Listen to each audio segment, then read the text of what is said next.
you listen to reason? Will you open your eyes? It's a wonder. We've got Robert in Cleveland. Hello. Hey, Robert, how are you? Hey, pretty good. I just wanted to address some of the things you said about the Old Testament. Okay. I've actually been having a number of arguments with my theist friends about this.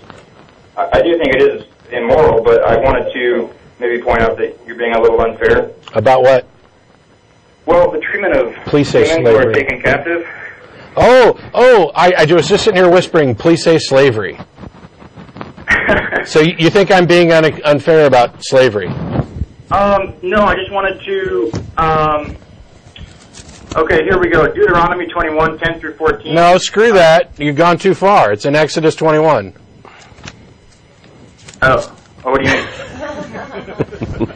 Exodus 21, beginning with the first verse, it tells you about taking Hebrew slaves.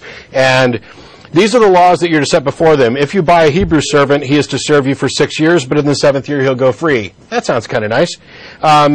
However, if his master gives him a wife and she bears him sons or daughters, of course the wife and kids are now the master's property, and when it comes time for this guy to go free in his 7th year, and he says, I love my wife and kids and I don't want to leave them, then you take him before the judges, and then he becomes your property forever, and you put his ear up to the doorpost, you drive an awl through it to put an earring in there to mark him as your property forever. So it tells you that you can only have Hebrew slaves for 6 years and then you have to let them go free, and it gives you the workaround to screw them out of going free. But that's not the big one. When you get down further around verse 20, if a man beats his male or female slave with a rod and the slave dies as a direct result, he must be punished.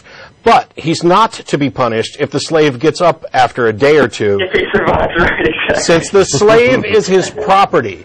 And then if you go forward to Leviticus, I think in 25, I think it may be, it specifically says that slaves are your property and you pass them on to your children as property. This lie of the revisionist Christian apologists that the Bible only supports taking captives or and having them work for a period of time or having indentured servitude is a terrible, vicious, stupid lie because it's right there blatantly in their book. No, I wasn't. I agree with you. I wasn't too soft on it. I have to throw something in there too. I mean, when I was a little bitty boy, and I was told that like most Christians don't actually read the Bible. They just say what they believe, or maybe they adhere to a religion for cultural reasons. But I was told that you don't really know until you read the Bible, and then it made sense.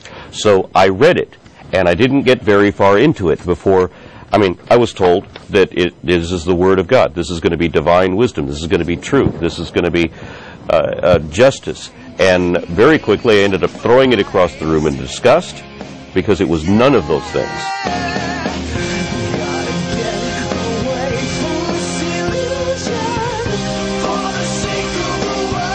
The content of this video is produced by the Atheist Community of Austin, a nonprofit educational organization promoting positive atheism and the separation of church and state. If you enjoyed this content and are willing and able to provide a donation, please visit the website below.